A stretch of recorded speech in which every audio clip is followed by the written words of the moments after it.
Hi folks, my perspective here. In this video clip I'll be looking at lighting and shadows and the combination of lighting and shadows with perspective and how these elements together help us understand that the earth is flat. We'll be looking at the art of William Turner, some of his paintings, and see how his understanding of light and shadow, how it can benefit us and help us in our understanding of how light works. So William Turner was an impressionist. He's often called the painter of light, and he was fascinated with light and perspective. So he was influenced by the Dutch artist and painter Willem van der Velde. Look at this painting, Dutch boats in a gale, painted in 1801. Look at the ships on the right. You see they're always in perspective. They don't sink below the horizon. That's what we're going to be looking at. So the ships are always above the horizon. They just simply get smaller as they move away from you. And look at the light. Now these ships are all leaning in different directions because the waves of the sea is tossing them about. But look at the light in the sky. Look at the clouds, the shadows in the clouds, and look at the earth. Now we're going to discuss these, and what we're going to discuss goes against the grain of what we've been taught, but nevertheless from your own visual observations you will see that this is true. So this is William Turner, and we see his understanding of perspective, how he used it in art. We look at the sun, we see the sun and the reflection of the sun in the water.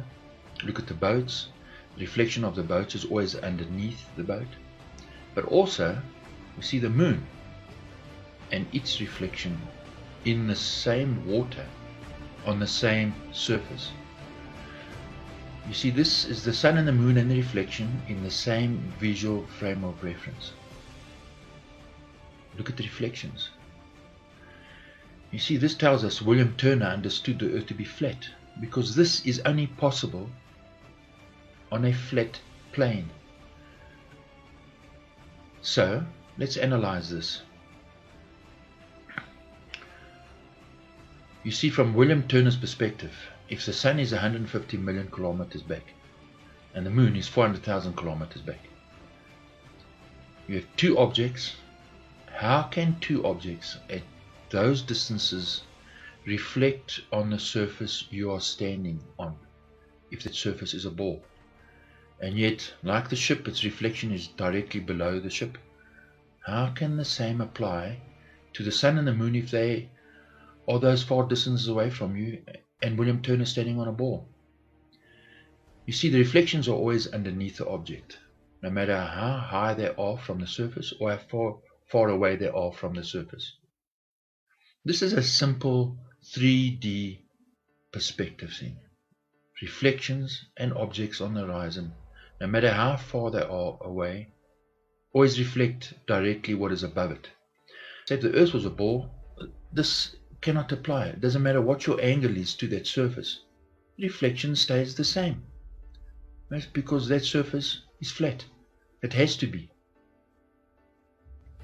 That's how the human eye works. You see, the sunlight reflects in straight lines, and we're going to prove this just now. So what happens is the sunlight reflects into your eye. Right? We know that in this process that the image is upside down, and that your brain flips the image the right way around. And the light is traveling in a straight line. Because if the light was bent, these objects will be in different positions on the horizon and all around you. The light has to travel in a straight line. And if the earth is flat, it all makes sense. This cannot happen on a ball. So as you raise your eye level and you raise your position up and you're looking down now on that same scene, the objects don't change their position. Their position remains in the same relative position from your perspective. You see, that was a ball. If the earth was a ball, these things and objects in the distance would continue to change. It would be a total disaster. You wouldn't see things in their right position. Light has to travel in a straight line. So, if the sun is 150 million kilometers away and the moon is at a different angle at 400,000 kilometers, how can William Turner see the reflection of the sun and the moon and the ship all in the same image, and the reflection is underneath the sun and moon, and the reflections are all in perspective? Cannot happen on a ball. This ocean has to be flat for this to happen. Now, if both your light sources are behind the horizon, how can the light from those objects reflect on the earth? On this side, the light cannot bend around the ball. So William Turner, in his own way, he understood the earth was flat, and he showed it in his paintings. Today people will say, well, you're an idiot if you believe the earth is flat. Well, there are many talented, intelligent people who knew and who know today that the earth is flat. We are living in a lie, an illusion. So this is one of William Turner's paintings. It's the moon and it's the moonlight. Now look at the silhouette that the ships are casting. The light is behind the ships and in front. How's that if the ocean's a ball? But now, something far more important, the light itself. In your mind, change the moon to a sun. What will happen? Well, it'll just get more contrasty. The sun cannot illuminate the sky. The sun cannot just now make the sky turn blue. The light will just get brighter. You see, in the day, this is Dutch boats in a gale by Van der Velde. Look at the light in the sky. Look at the ships. Do you understand? Our light and shadow is working in this image. How can the sunlight, one light source, create light like this? It simply cannot. Go back to the moon image now. If you're in a dark room and you bring in a spotlight, that spotlight cannot illuminate the whole room. It's impossible. So something else is going on. Now, when the sun rises in the east early in the morning, and if you're in a tall building, you go to the west side of the building, you open a window in the west, and what happens? The sunlight floods into the room and illuminates the whole room, even though the sun is on the horizon in the east. How can the light from the sun reverse back and penetrate the room and illuminate the whole room? That's because the light that's coming into that window is not from the sun. It's as simple as that. So now what I'm telling you and what we're discussing goes against the grain. I know it does, but we're going to prove it. So before you have a knee-jerk reaction and start throwing things around, chill out, be calm, and pay attention. So look at the silver ball. You see the surface of the ball is round. That means the light is coming to the ball and coming straight back into your eye. The surface of the ball is round, but the light is straight.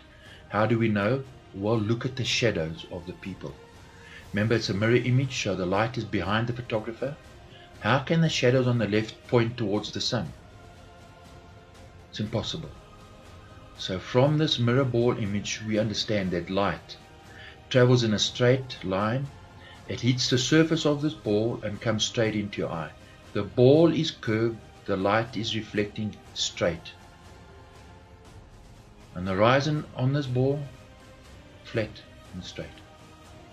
You see, if light bends, everything will be distorted, as you see in this ball image. The same would apply to the flat earth that we live on. Light travels in straight lines. That's why the reflection on this ball is the way it is. Things are in their relative position, their correct position where they are in 3D space around you, but it's been reflected back into your eye. So here's a ball. In other words, if light was bending, objects would be in different positions. You see, the objects wouldn't be in the right position. The light has to travel in a straight line, and that's why objects on the horizon and everything you see around you is in its correct position, because light travels in a straight line. The other issue is, look at the light. When the light is in front of you, how can the back end of the ball be lit? It's impossible. How can that one light source light up the sky and reflect back into this ball with one light source? It's impossible. So, if the earth was a ball, as you move around, the light will be refracting off that ball in different angles. So at midday, the sun's above, things on the horizon, the light will be refracting away from you. And we don't see this. The light is constant.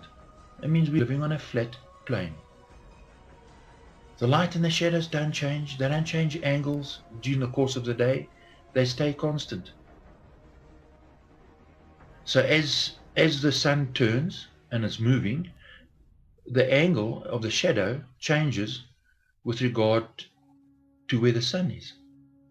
So let's go back to that moon shot, this painting of the moonlight. You see, in the day, another light source must be lighting the sky. Because if you only had one light source, night and day would look the same. You'd have a harsher light in the day and a lesser light at night time. And this is undeniable. You can't escape this fact. So to help us understand this, we're gonna look at buildings on the horizon. So you'll see, for example, if the sun's in front of you. Now the sun travels across. If there's only one light source, the back end of the building cannot be illuminated because the light can't bend around those buildings and illuminate the back of those buildings. It's simply impossible. So something else is happening. You see, this happens at night time because you have one light source at night. It's the moon. The same would happen during the day, just that the light would be stronger in the day. This light that's supposed to be in outer space cannot turn the sky blue. It's physically impossible. So this is not what we see. Your life on earth, if the sun was giving us, it was the only light source in the day, our lives would be miserable. In fact, we wouldn't survive. This is not what we see. Yet in the day, the light's in front of you, the back end of the building is illuminated. Tells you that there must be two light sources in the day. You're going to say, well, that's insane. Well, go outside, use your eyes and look. What we've been taught about the world we live in is an illusion. It's fantasy. So, as the Bible says, in the beginning, God created light. Let there be light. That was in day one.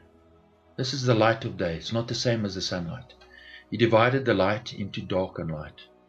How Jehovah did this, I don't know. Then on day 2, he created a dome. And as Job said, he beat out the skies like a molten mirror. 2 Peter says that the heavens stand firm. Daniel tells us that those in the last days, there will be some that will shine brightly like the heavens, like the firmament. So a photographer would do the same. You see, a photographer has a person standing there. He cannot use one light source. He would use a soft light, he would use a reflector, and then he would use a hard light. And it's these aspects of these lights together he can illuminate the person or the object properly. So there's a lion, right? He would take a soft box. This would create the light of day, the ambient light. He would use a reflector on the opposite side. And then he would take a hard light, which is like the sun, and he would move that hard light around until he's happy with the lighting. And it's only in this way that he can illuminate a 3D object in 3D space. And this is the way the world works. A photographer cannot illuminate a 3D object with one light. It's physically impossible. Now, if there was only the sunlight, your world would be a nightmare. It would be ugly. So, we have the light of day, a reflector, a dome, like a molten mirror covering the earth, and we have the sun. And it's the sun that gives us the hard shadows and the hard light.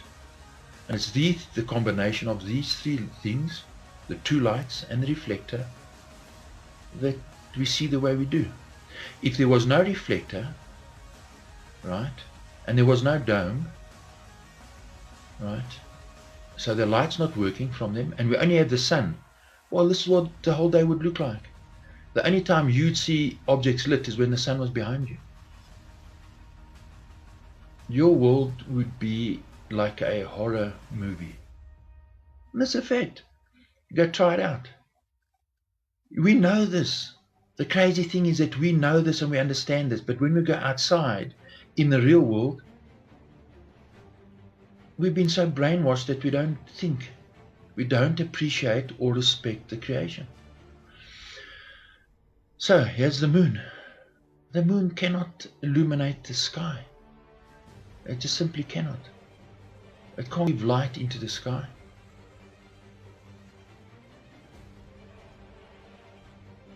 So some people have taken images like this and have said, well, what is that second sun doing there? This is not a lens reflection because it's behind the clouds. And people look at this and say, what's going on here?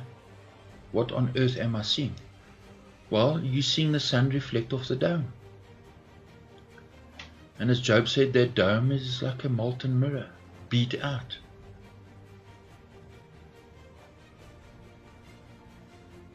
And we're going to look at this in detail, some more detail. You see, here's another image. People look at this and say, well, what's going on? What am I seeing? And people talk about another planet, Nibiru. You're just seeing the reflection of the sun on the dome. And this is not a lens flare because you see the reflection in the reflection of the water. And people take video footage of things like this and they're astounded. Now, especially in colder areas when there's no moisture in the air, we see this all the time. Now, I've worked in the Mascarene Islands, and during the cyclones, the moisture in the air evaporates. And you see images like this during those periods of the year. And most people look at it and ponder it, but the reality of what it actually is and what they are seeing escapes them. Like the people taking this video, no idea. They just say, wow, it's amazing. Here's people in the Amazon. So obviously after it rained or it's extremely dry in the heat of the day, and they see this and wonder, look at this. While you're seeing the sun reflect off the dome. It's as simple as that.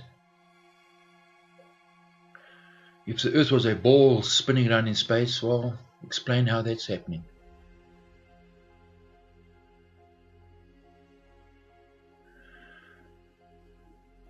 If we just spend some time pondering on the creation, you'll see a different world to the one you were taught to believe in. It's as simple as that. This is the real world. This is reality. And these things give evidence that there is a creator. A powerful, powerful creator. Who has all these things under his power and control. So as the sun sets, watch the light reflect off the dome and it moves with the sun. And there are two of those lights. So if I tell you, well, the earth has a dome and it has two light sources and these sources are orbiting around the earth, you'd say I'm crazy. But the evidence is there. Perspective. And many artists and painters and photographers and cinematographers who work with light, they know this and they give you clues in their movies and they give you clues in their paintings, because if they come and tell you outright we're living on a flat plane under a dome, people will start having convulsions. So here's an image, and we see these images in the day of a city scene and of night two different light. A light source of the moon cannot illuminate the back end of the building. And the same with the sunlight. You need another light source. And you need a reflector. That's how we see 3D objects in 3D space illuminated. So back onto the flat earth. You see, people take images like this all the time. The boats and the buildings aren't sinking below the horizon. Yet there are unscrupulous people, and they know who they are, who will go and cut up images and paste images together and say, well, there you go. You know, there are buildings sinking below the horizon, and yet another man will go with this and take a photograph like this, where it's not happening. Buildings just simply get smaller in the distance. None of them, the bridges and the buildings aren't falling over the horizon. No, they just get smaller and smaller in the distance. It's perspective. Bridges don't fall over, buildings don't fall over. So you must understand that there is been an all-out effort to convince you the earth's a ball, and it's simply not. So at reflections, no matter how high an object is from you, its reflection is always underneath it. And the light source, look at the light. One light source like this cannot illuminate the blue sky because the light's coming straight in your face. And we see, as you move your position, we see the images and the reflections always above, below. No matter how you move your position, tells you that the ocean is flat. It's the only way that this is possible. You see, if the earth was a ball, these things would all be deformed and would be in different positions. A bird flying in the sky, or a cloud far away, or that light streak in the sky. Its position cannot be underneath it in proportion. So, no artist or master painted things falling over and things sinking below the horizon. They understood light, they understood perspective, they understood reflections. These three things together tell us that the earth is flat. We've just been lied to. The reality is, this is what you see with your eyes, and then NASA comes with a silly ball cartoon. And this is the reality. You see, the real influence for these artists was the Creator. Because the greatest artist and painter of light is the Creator. And the Bible says his name is Jehovah. And he's the greatest artist. He paints in real light, the real thing. We can only imitate what the Creator does. The Creator is a wonderful, marvelous artist. And his creation sings, not just in light, but in sound. It's astounding. It's been an absolute privilege to live and see the work of this Creator. I was born, I didn't deserve to see this and understand it. What an absolute privilege. And so, the common sense tells you, if I see this painting, who painted that? You want to learn about this because you're astounded, saying that's beautiful. When I see this, I ask myself, well, who's painted this? How is it that I can see this and is painting this in my mind with light? And it moves, and it's awesome to look at. We see a gentleness, a loving kindness that is astounding. But unfortunately, we live in a wicked system ruled by despots, psychopaths, who don't want you to see and listen and think. They don't want you to be free. They want you to believe that this stuff just evolved. I mean, look at this. Come on. This evolved? Really? And it's flat. Say what you want to. Your eyes and your mind tells you it's flat. So we need to take time to look and appreciate and meditate and think on these things. And we'll see. No doubt about it. There's a Creator. And the quality of this Creator possesses is truly astounding. I remember when I was a young boy and there was an eclipse, I thought that, well, since the moon is blocking at the sun, the whole earth should go black. And it should. Because you've got the moon blocking out the sun. And the shadow of the moon should fall across the entire face of the earth. Yet you can see eclipse and the light still shines. That's because the light of day, this is the soft light. There's two light sources. So when the eclipse goes over, the shadows fall away, but the light's still in the sky. Because there's more than one light source. And by the way, this should happen every month. Every new moon, in the middle of the day, a light should come across the sky. So the world we're living in is sinking. This illusion is falling apart. And their silly little sun god Helios, also called Apollo, is not a real god. They're just demons. Satan and demons. They don't have the power of the Creator.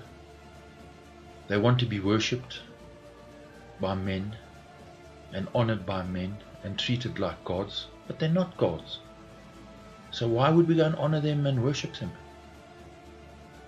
They don't deserve it. The Creator does, because He created everything. So the only way that demons and Satan can get worship from you is through trickery and deception. So why would we allow ourselves to be deceived and worship these non-entities? Really? And what are we paid back with? This is our reality. They get us to kill each other and hate each other so they can consolidate their power and become more powerful. And we are blinded by hatred, pride, arrogance. And we go to war. I mean, look at this. When are we going to learn? At what point are we going to say something is horribly wrong? Something is not right. This is not normal for humans to do this to each other.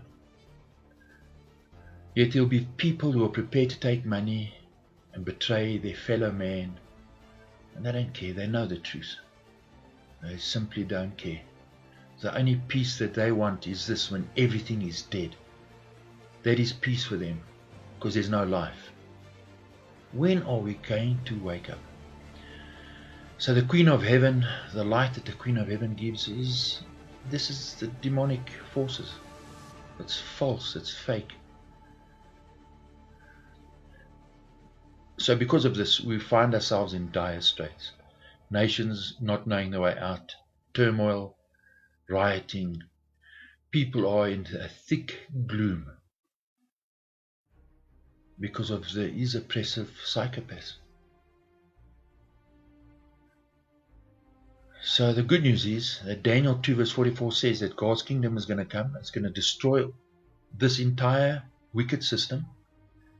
Not all human beings, just the governments and the elements that are serving Satan and the demons. Then we are going to live in peace and happiness under the rule of Jesus Christ and His kingdom. That is what it is. So the light of this world is turmoil and confusion. So to conclude, look at this clip and think.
been suggested it's something